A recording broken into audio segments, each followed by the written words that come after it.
Bonjour Hélène Pichon, bravo et merci de venir nous voir. Bravo pour votre livre « L'éternel au féminin » que vous venez de publier dans Opinion internationale. On peut trouver ce livre où?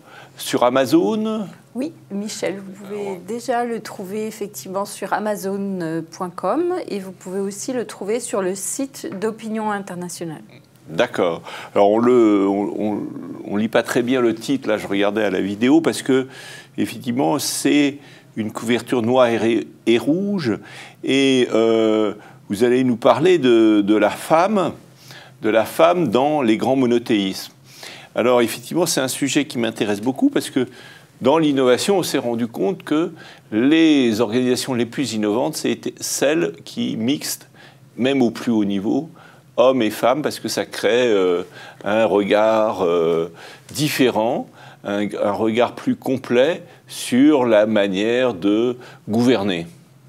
Donc c'est aussi votre opinion, et c'est pour ça que vous questionnez la manière dont les grands monothéismes, le judaïsme, le christianisme catholique, et même l'Église orthodoxe, c'est ça le troisième ?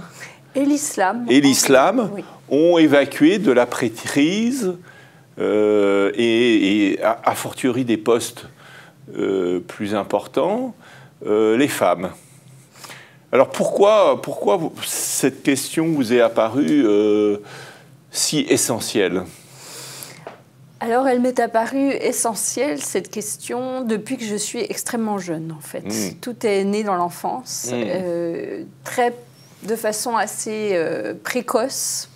J'ai pris conscience de cette question de l'absence des femmes au cœur du leadership religieux dans ma tradition, ma propre confession, qui est le catholicisme.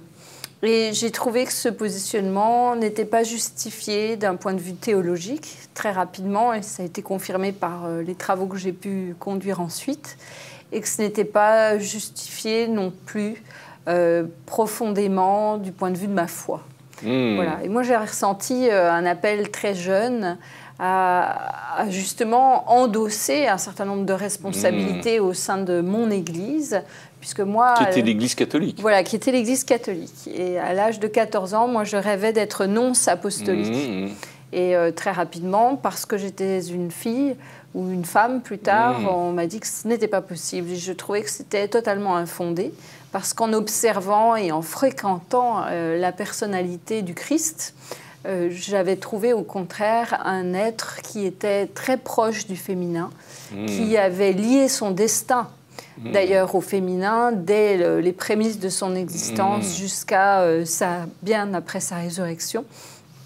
Et donc, je n'ai pas compris pourquoi, aujourd'hui, encore au XXe et XXIe siècle, on serait toujours sur une vision extrêmement patriarcale de ma religion. Et ma foi, en tout cas, elle n'est pas patriarcale, ça c'est certain. Et donc, j'ai ressenti ce besoin urgent de réclamer justice spirituelle, non seulement au sein de ma famille spirituelle, mais j'ai pu observer de façon collatérale que dans les deux grandes autres familles monothéistes qui étaient aux côtés de la mienne, que ce soit effectivement le judaïsme ou l'islam, le même processus d'éradication du féminin, je vous en prie Michel, du leadership religieux était opéré. Et avec le même risque d'attrition en réalité d'imposture. Parce qu'en réalité, le problème est quand même profond. Lorsqu'on éradique le féminin du leadership religieux, on rentre dans une série d'impostures qui causent un préjudice à l'humanité tout entière. Merci beaucoup. de cette très bonne introduction. J'ai un chat dans la gorge, alors je ne sais pas si c'est parce que ce que vous nous dites me dérange en tant qu'homme, mais on va essayer de continuer tout de même.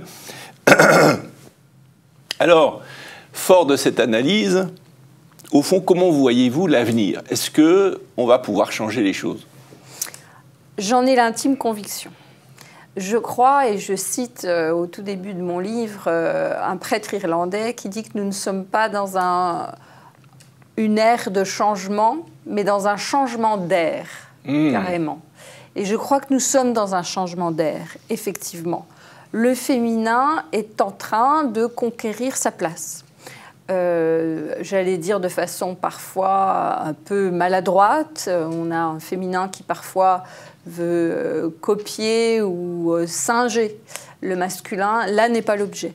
Justement, l'objet, c'est de réintégrer dans notre humanité et dans la conscience même, dans cette partie spirituelle, qui est la sphère sur laquelle je travaille moi, cette part de féminin, cette part nourricière, cette part peut-être définie par d'autres schèmes, justement, que ceux qui définissent le masculin.